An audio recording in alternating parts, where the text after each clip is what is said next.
El mundo tal como va. Libro de Voltaire, 1964-1778. Entre las deidades que presiden los imperios del mundo, Ituriel es considerada como una de las de rango más elevado y tiene a su cargo todo el territorio de la Alta Asia.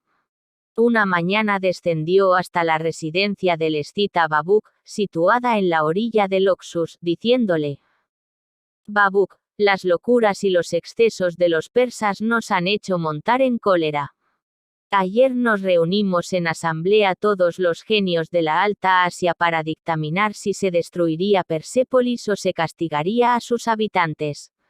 Vete rápidamente a esa ciudad, examínalo todo, cuando vuelvas, me darás cuenta exacta de todo.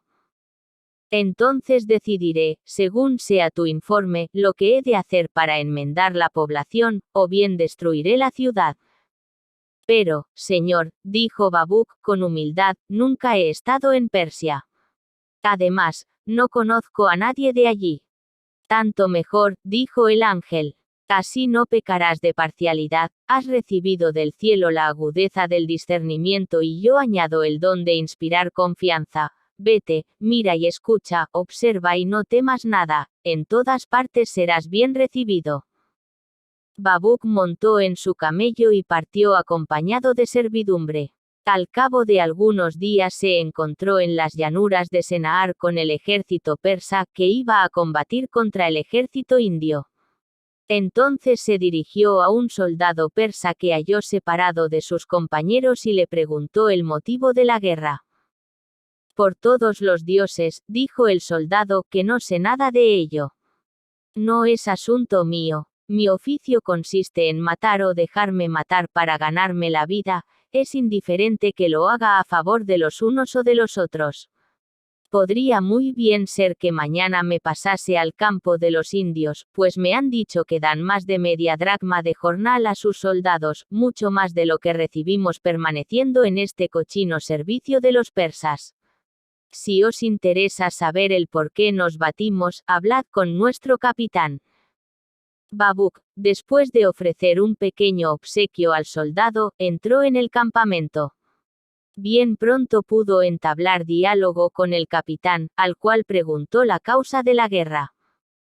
¿Cómo queréis que yo lo sepa?, dijo el capitán. Además, ¿qué me importa ese detalle? Habito a 200 leguas de Persépolis, oigo decir que se ha declarado la guerra. Entonces, abandono rápidamente a mi familia, y, según nuestra costumbre, voy a buscar la fortuna o la muerte, teniendo presente que no hago otro trabajo. Pero, ¿vuestros compañeros no estarán un poco más informados que vos?, inquirió Babuk. No, dijo el oficial. El por qué nos degollamos solo nuestros sátrapas lo sabrán con precisión. Babuk, asombrado, se introdujo en las tiendas de los generales, para entablar conversación con ellos. Finalmente, uno de estos le pudo relatar el motivo de la lucha. La causa de esta guerra, que devasta el Asia hace 20 años, originariamente proviene de una querella entre un eunuco de una mujer del gran rey de Persia y un empleado de una oficina del gran rey de la India. Se trataba de un recargo que importaba aproximadamente la 30ª parte de un darico. El primer ministro de la India y el nuestro sostuvieron con dignidad los derechos de sus dueños respectivos. La querella se enardeció. Cada parte contrincante puso en campaña un ejército compuesto por 1 millón de soldados. Este ejército tuvo que reclutar anualmente más de 400.000 hombres. Los asesinatos, incendios, ruinas y devastaciones se multiplicaron, sufrieron los dos lados y aún continúa el encarnizamiento. Nuestro primer ministro y el de la India no paran de manifestar que todo se hace en beneficio del género humano, y después de cada manifestación, siempre resulta alguna ciudad destruida y varias provincias saqueadas. Al día siguiente, después de correr el rumor de que se iba a concertar la paz, el general persa y el general indio se apresuraron a entablar batalla. Fue una lucha sangrienta. Babuk pudo observar todas las peripecias y todas las abominaciones, fue testigo de las maniobras de los principales sátrapas, que hicieron lo imposible a fin de que su propio jefe fuese derrotado. Vio oficiales muertos por sus mismas tropas, contempló soldados que remataban, arrancándoles jirones de carne sangrienta, a sus propios compañeros moribundos, desgarrados y cubiertos de fango. Entró en hospitales a donde se transportaban los heridos que expiraban por la negligencia inhumana de los mismos que el rey de Persia pagaba con creces para socorrer. ¿Es que son hombres o bestias feroces?, se decía Babuk. Ya veo bien que Persépolis será destruida. Ocupado con este pensamiento, se personó en el campamento de los indios, donde fue tan bien recibido como lo había sido en el de los persas, según le predijera la deidad, pero también pudo comprobar los mismos excesos que le habían llenado de horror. Se dijo a sí mismo. Si el ángel Ituriel quiere exterminar a los persas, es necesario que la deidad de los indios destruya, al mismo tiempo, a sus creyentes. Después de haberse informado con más detalle de lo que había ocurrido en los dos ejércitos rivales, pudo comprobar, con asombro y admiración, que se habían realizado acciones de generosidad, de grandeza de alma y de espíritu humanitario. Inexplicables seres humanos, exclamaba. ¿Cómo podéis reunir tanta bajeza y tanta magnanimidad, tantas virtudes y tantos crímenes? A pesar de todo, se concertó la paz. Los jefes de los dos ejércitos, ninguno de los cuales había obtenido la victoria, aunque sí hecho verter la sangre de tantos hombres solo para su propio interés, se fueron a intrigar para obtener recompensas en sus respectivas cortes. Con motivo de celebrarse la paz, se anunció en los escritos públicos que ya volvería a reinar la virtud y la felicidad sobre la tierra.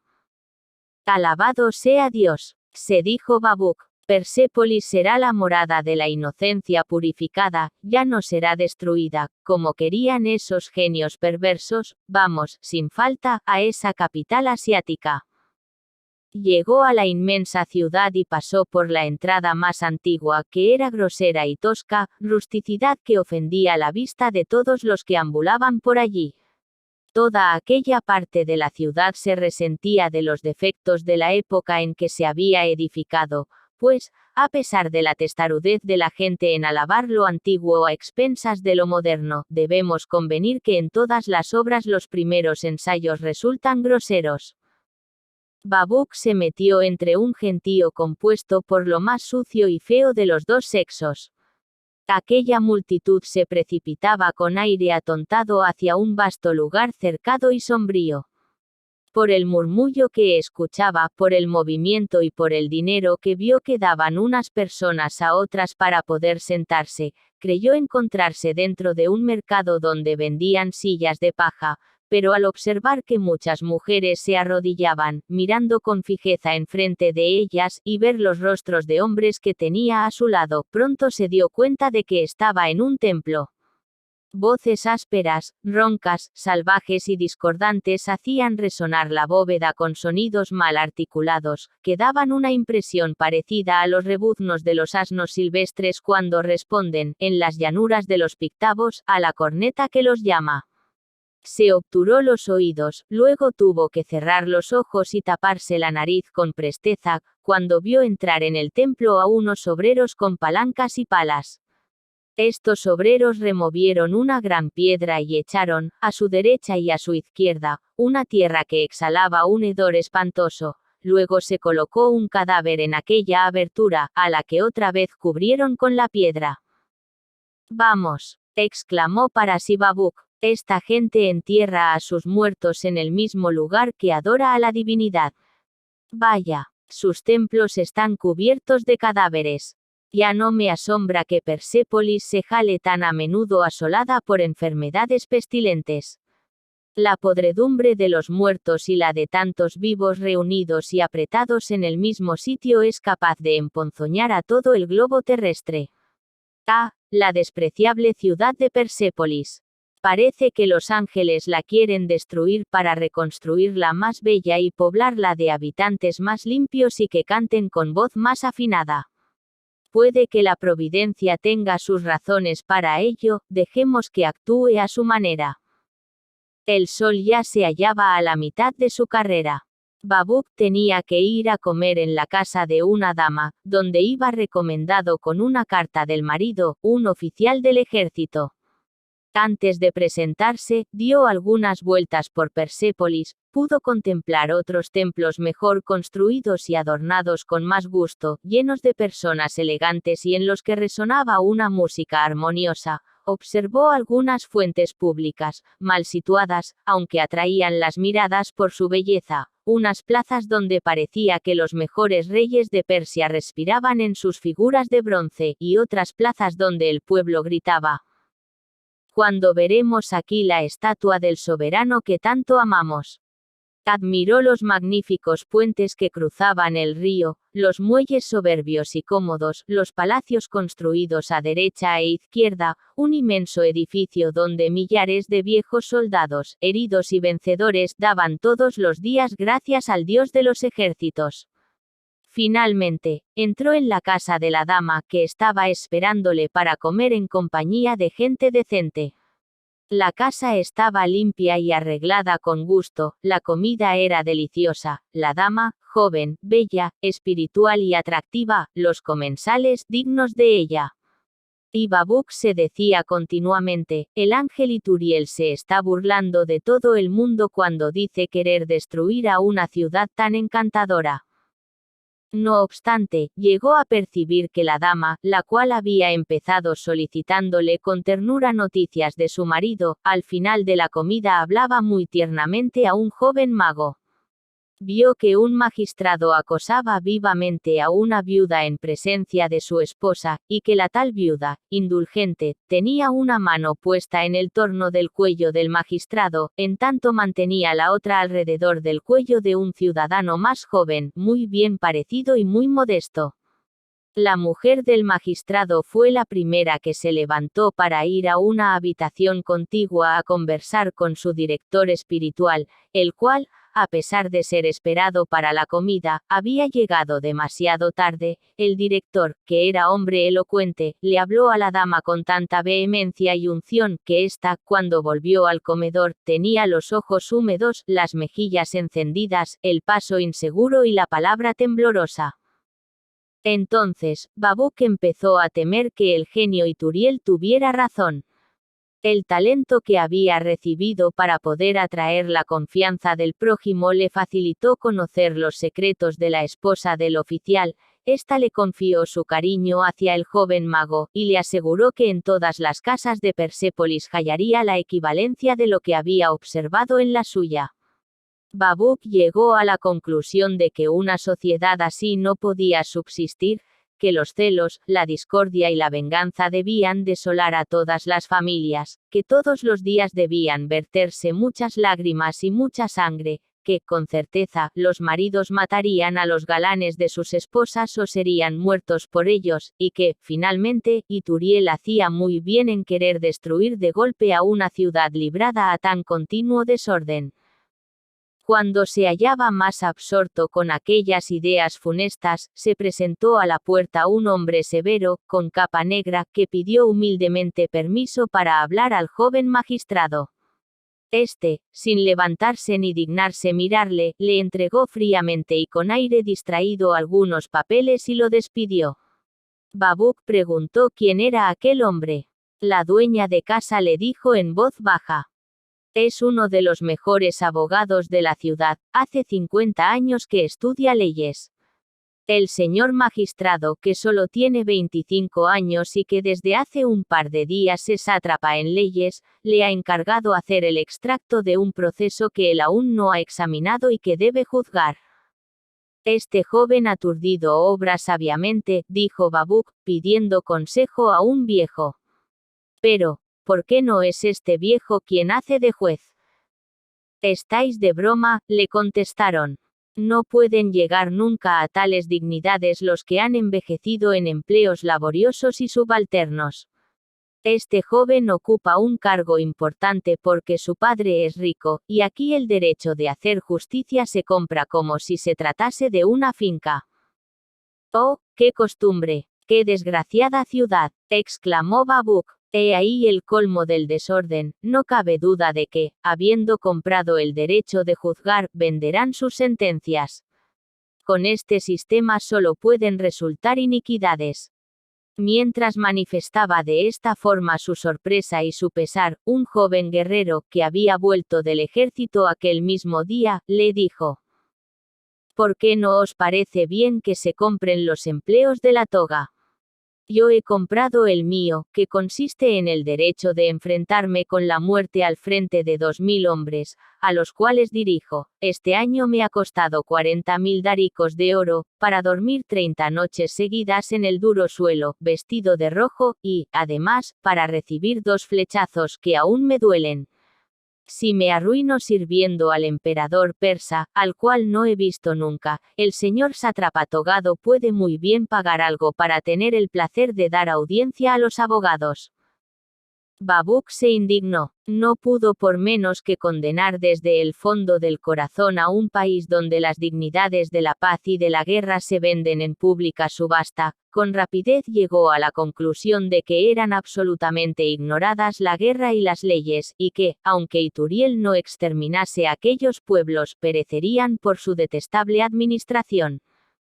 Aún aumentó más su mala opinión cuando vio que llegaba un hombre gordo, el cual, después de saludar con gran familiaridad a todos los presentes, se acercó al joven oficial para decirle: Solo puedo prestaros 50.000 daricos de oro, ya que este año las aduanas del imperio solamente me han proporcionado 300.000.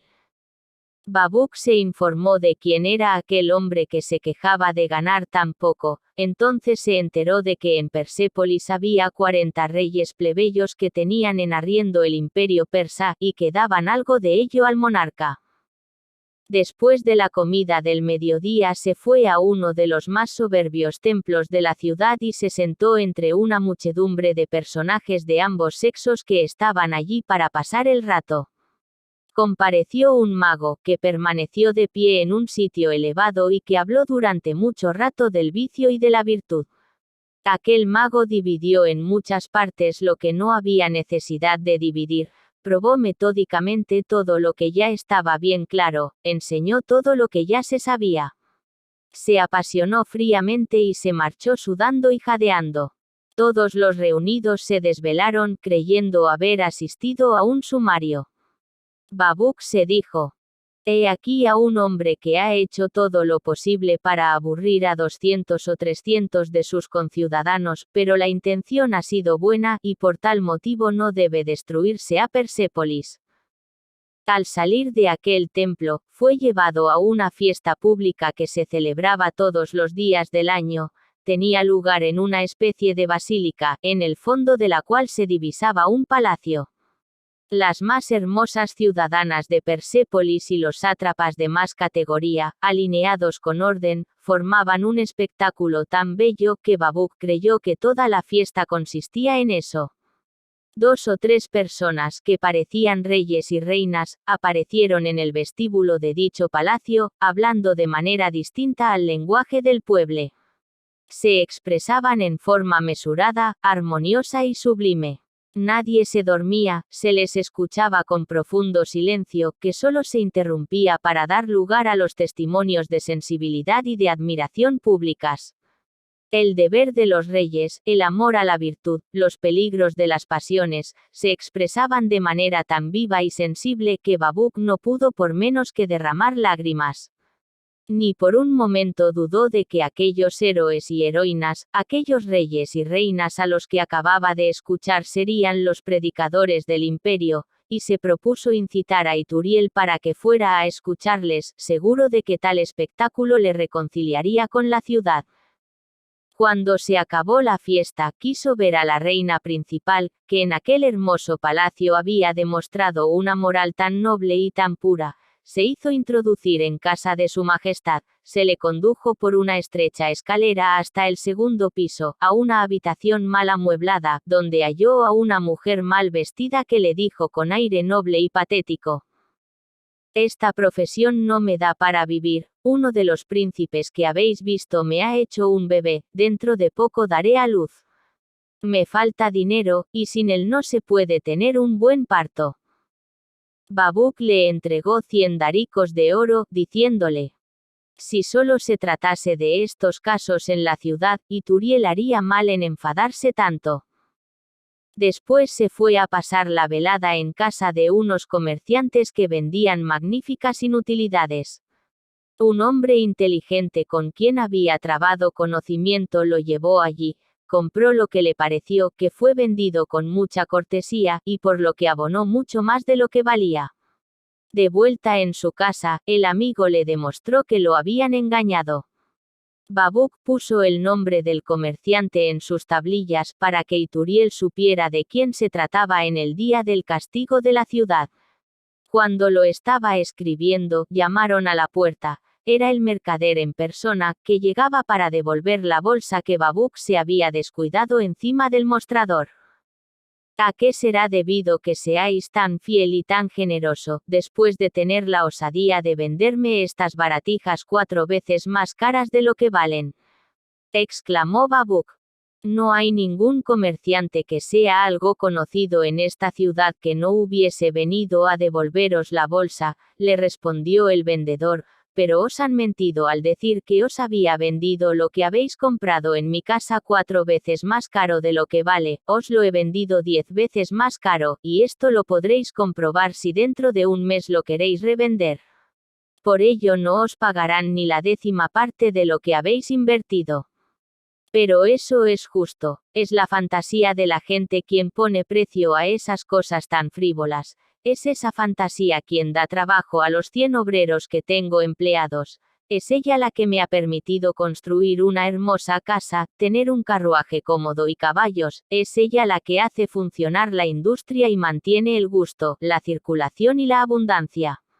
A los países vecinos les vendo las mismas bagatelas mucho más caras que a vos, y de esa manera soy de utilidad para el imperio.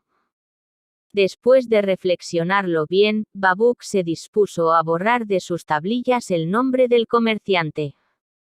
Babuk, que se había quedado muy dubitativo sobre lo que debía pensar de Persépolis, se decidió a ver magos y literatos, pues los unos estudian la religión y los otros la sabiduría. Se hizo la ilusión de que por la conducta de estos podría obtener la gracia para el resto de la población. Al día siguiente por la mañana se dirigió a un colegio de magos.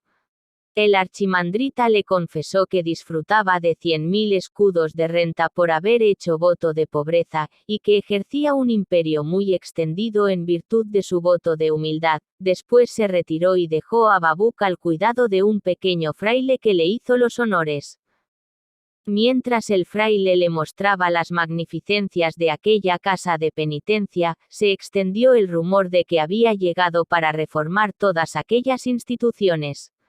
En el acto recibió las memorias de todas ellas. Cada una decía en concreto: conservadnos y destruid las otras. Según manifestaban, todas aquellas instituciones eran indispensables. De acuerdo con sus acusaciones recíprocas, todas merecían ser aniquiladas. Le admiró ver que todas, en su deseo de edificar el universo, querían dominarlo por completo. Entonces se le presentó un hombrecito que era medio mago y dijo: veo perfectamente que se va a cumplir la obra, pues Zerdust ha vuelto a la tierra. Las muchachitas profetizan haciéndose dar pellizcos por delante y latigazos por detrás. Así, pues, os pedimos vuestra protección contra el gran lama. ¿Cómo? Dijo Babuk. Contra ese pontífice que reside en el Tíbet. Contra él mismo. Es que le hacéis la guerra y habéis reclutado tropas para luchar contra él. No, pero ha dicho que el hombre es libre y nosotros no lo creemos. Escribimos pequeños libros contra él que personalmente no lee. Apenas ha oído hablar de nosotros, solo nos ha hecho condenar, como un amo ordenaría que descopasen los árboles de sus jardines. Babuk se maravilló de la locura de aquellos hombres que hacen profesión de sabiduría, de las intrigas de los que han renunciado al mundo, de la ambición y codicia orgullosa de los que enseñan la humanidad y el desinterés. Concluyó creyendo que Ituriel tenía sus buenas razones para querer destruir a toda aquella estirpe. Una vez en su casa, Babuk envió a buscar nuevos libros para distraer su mal humor, y convidó a algunos literatos a comer para regocijarse un poco.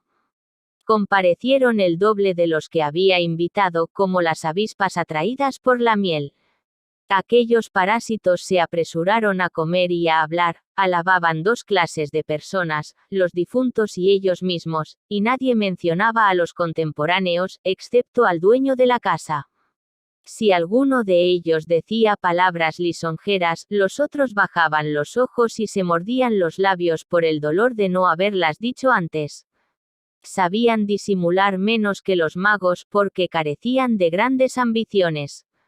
Cada uno de ellos intrigaba para obtener un empleo de lacayo y la reputación de hombre famoso, se decían frases insultantes a la cara creyendo demostrar un ingenio irónico. Estaban algo enterados de la misión de Babuk. Uno de ellos le rogó, en voz baja, que exterminase a su autor, que no le había alabado suficientemente hacía 5 años. Otro le pidió la pérdida de un ciudadano que no había reído nunca al contemplar sus comedias. Un tercero le exigió la extinción de la academia porque no había sido admitido en ella. Una vez acabada la comida, cada uno se marchó solo, pues de todos los reunidos no había 2 personas que pudieran verse ni hablarse, salvo en casa de los ricos donde eran invitados a comer. Babuk creyó que no se perdería gran cosa cuando aquella gentuza pereciera en la destrucción general. Una vez que se hubo librado de ellos, empezó a leer algunos de los libros nuevos. En ellos reconoció la manera de obrar de sus convidados. Vio con indignación las gacetas de murmuración, los archivos del mal gusto que la envidia, la bajeza y el hambre dan a la publicidad, las cobardes sátiras donde se ensalza al buitre y se desgarra a la paloma, las novelas faltas de imaginación, donde se leen tantos retratos de mujeres que al autor no ha conocido nunca. Echó al fuego todos aquellos detestables escritos y salió por la noche a dar un paseo. Fue presentado a un viejo literato que no había participado en la comida de sus invitados del mediodía. Dicho literato siempre se apartaba de la multitud, conocía a los hombres y usaba de ellos comportándose con discreción. Babuk le contó con pena lo que había leído y lo que había visto. Habéis visto cosas muy despreciables, le dijo el sabio literato, pero tened presente que en todas las épocas, en todos los países y en todos los géneros domina lo malo, y lo bueno es rarísimo. Habéis recibido en vuestra casa a la chusma de la pedantería, porque en todas las profesiones, los más indignos suelen ser los que se presentan con más impudencia. Los verdaderos sabios viven retirados entre ellos, muy tranquilos, y entre nosotros aún se pueden hallar buenas personas y buenos libros, dignos de vuestra atención. Mientras le hablaba de esta forma, se les reunió otro literato. Dio unas explicaciones tan agradables e instructivas, tan por encima de los prejuicios y tan conformes a la virtud, que Babuk se confesó no haber oído nunca algo semejante. He aquí a unos hombres a quienes Ituriel no se atrevería a tocar, y si lo hace será muy lamentable, se dijo en voz baja. De acuerdo con aquellos 2 literatos, se sentía furioso contra el resto del país. Como sois extranjero, le dijo el hombre juicioso que le había hablado antes, todos los abusos se os presentan de golpe, y el bien, por hallarse oculto y por ser a veces el producto de esos mismos abusos, se os escapa.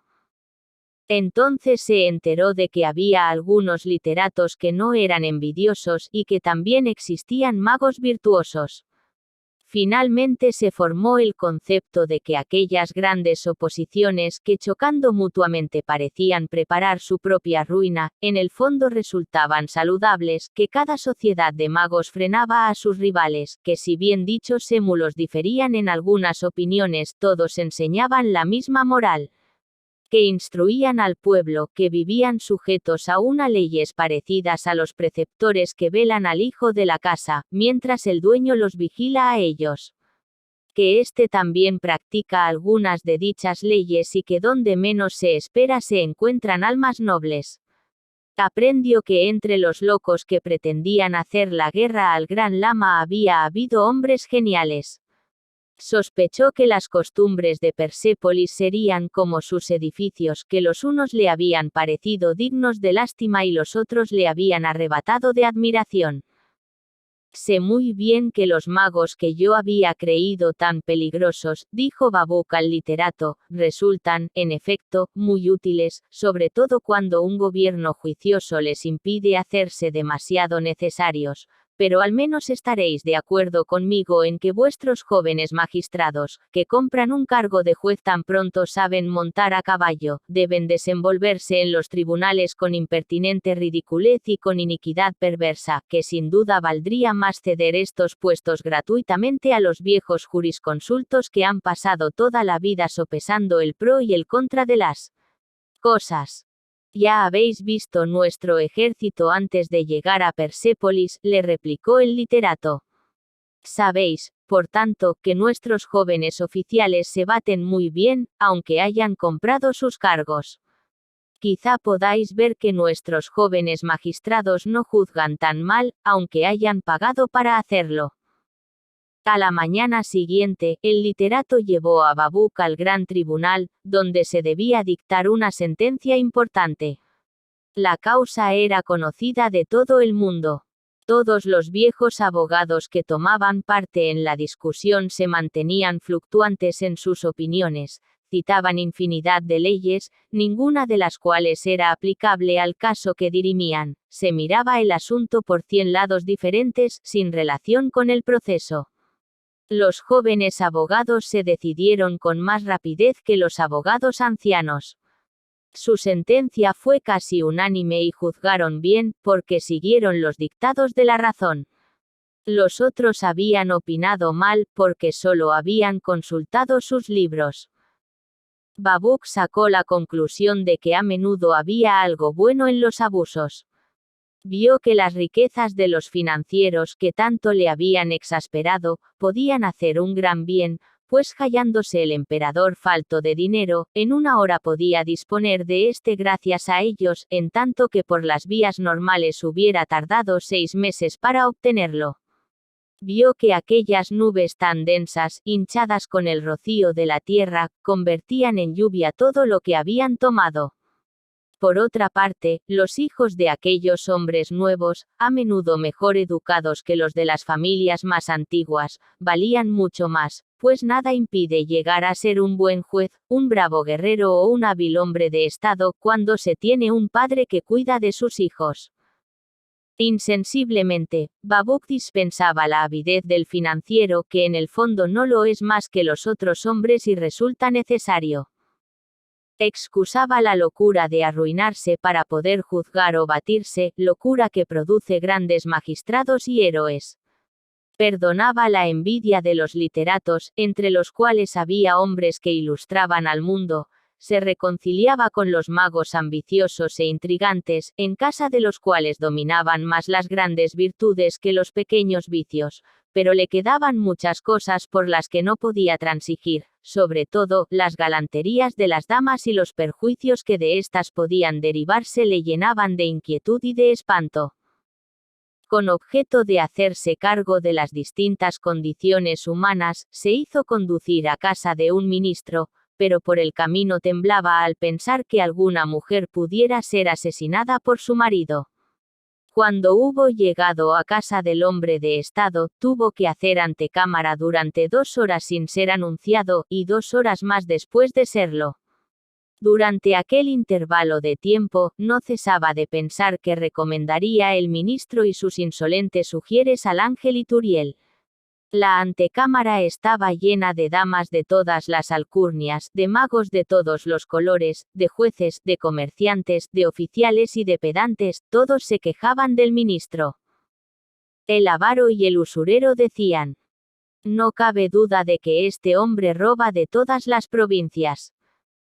Los caprichosos le echaban en cara sus extravagancias. Los voluntarios decían, solamente vive para sus placeres.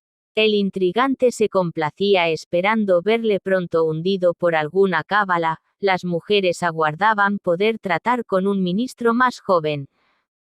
Babuk, que escuchaba todos estos comentarios, no pudo por menos que decir: «He aquí a un hombre de suerte. Tiene la antecámara llena de enemigos.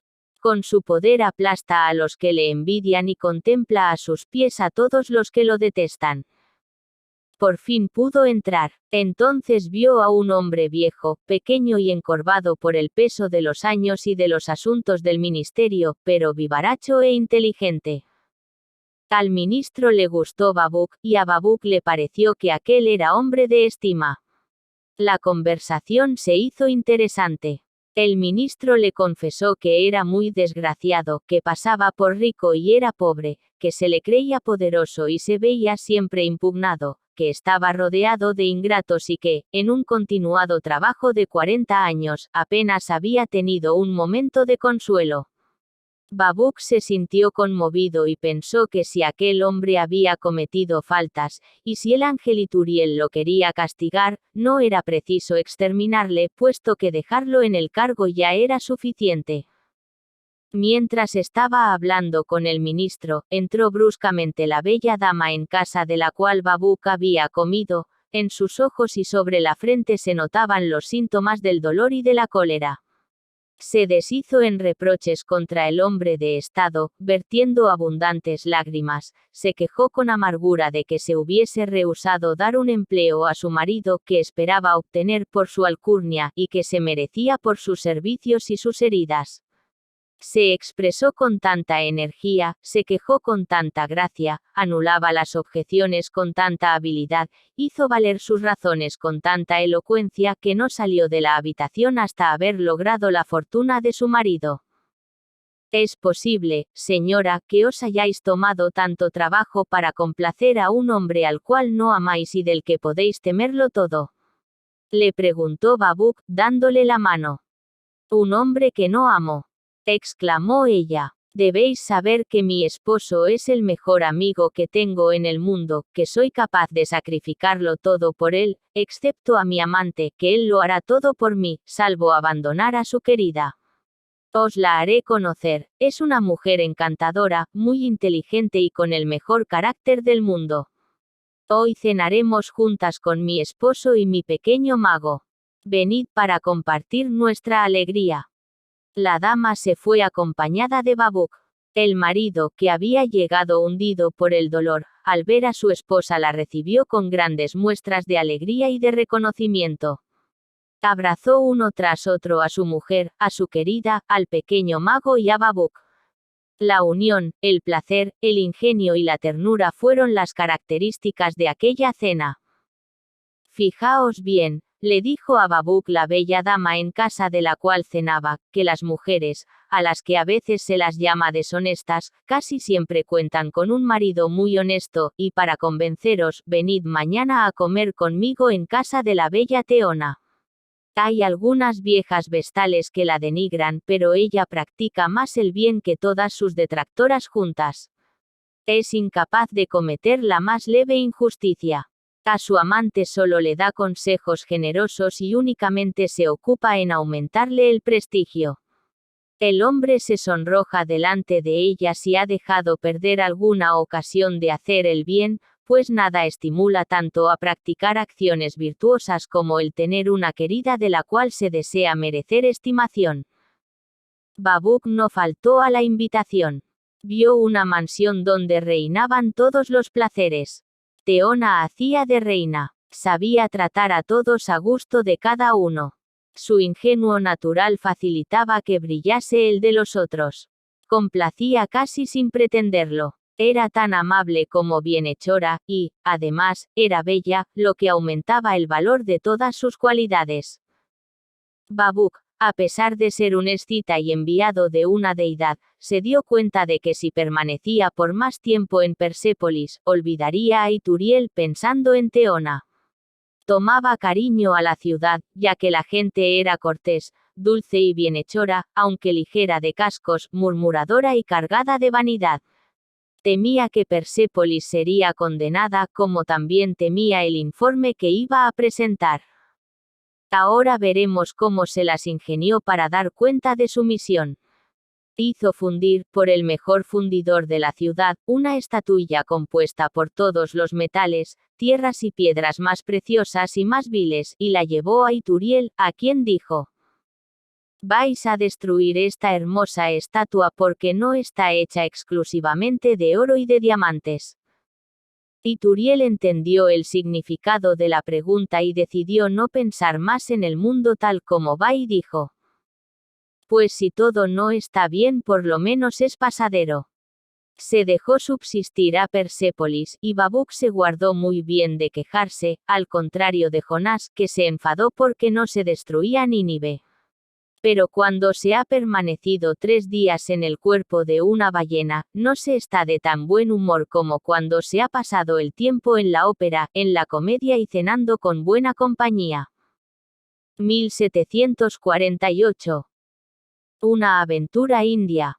Pitágoras, estando en la India, aprendió, como saben todos, en la escuela de los gimnosofistas la lengua de los animales y la de las plantas.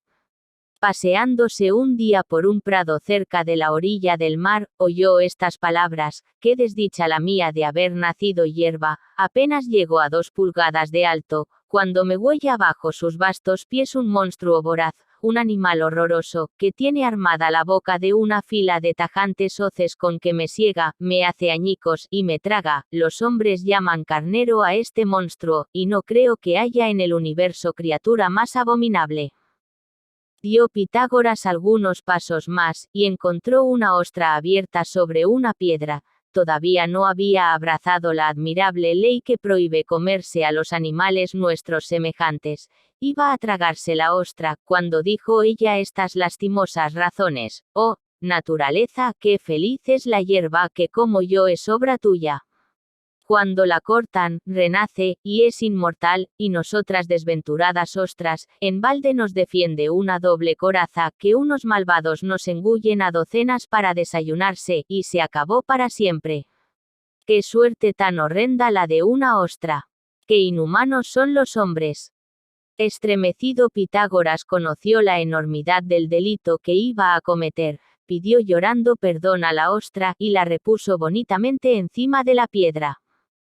Mientras iba meditando profundamente en este suceso, vio de vuelta al pueblo arañas que se comían las moscas, golondrinas que se comían las arañas, y gavilanes que se comían las golondrinas. Todas estas gentes, decía, no son filósofos. Al entrar en el pueblo le apretaron, le estrujaron y le tiraron al suelo una muchedumbre de pillos y desarrapados que iban corriendo y gritando: «Muy bien hecho, bien lo merecen». «¿Quién?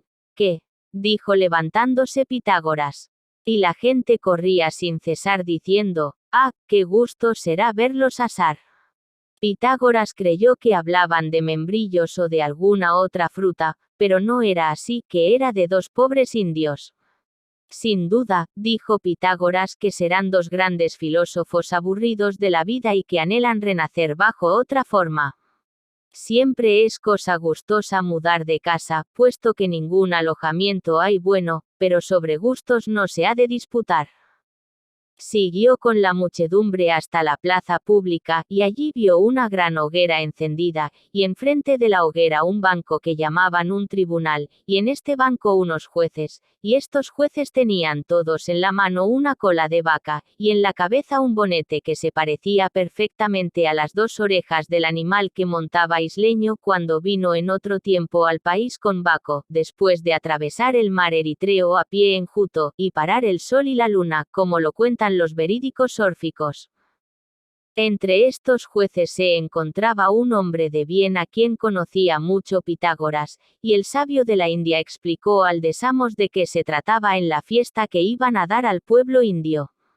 Los dos indios, le dijo, no tienen ganas ninguna de que los quemen, que les han condenado a este suplicio mis graves colegas, al uno, porque ha dicho que la sustancia de jaca es distinta de la de Brahma, y al otro, porque ha sospechado que era posible agradar al Ser Supremo siendo virtuoso, sin agarrar a la hora de la muerte una vaca por la cola, porque, dice él, en todos los tiempos es posible practicar la virtud, y no siempre se encuentra una vaca a mano.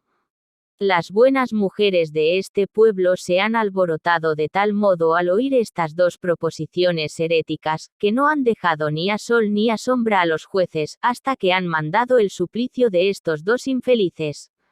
Infirió Pitágoras que, desde la hierba hasta el hombre, había motivos de quebranto en este mundo, puesto que trajo a la razón a los jueces y aún a las devotas, cosa que solamente esta vez ha sucedido.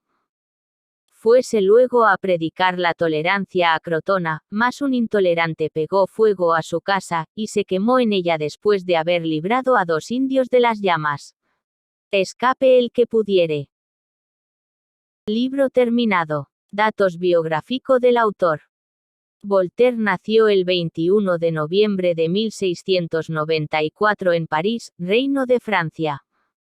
Fue un escritor, historiador, filósofo y abogado francés, que perteneció a la francmasonería y figura como uno de los principales representantes de la Ilustración, un período que enfatizó el poder de la razón humana y de la ciencia en detrimento de la religión.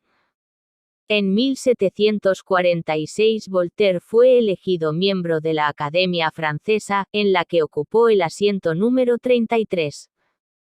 Voltaire ha hecho varias obras como son El ingenuo, Diccionario filosófico, Tratado sobre la tolerancia, Cartas inglesas, Cándido o el optimismo, El mundo tal como va, Las princesas de Babilonia, El toro blanco, etc. Voltaire murió el 30 de mayo de 1778 a los 83 años de edad, en París, Reino de Francia.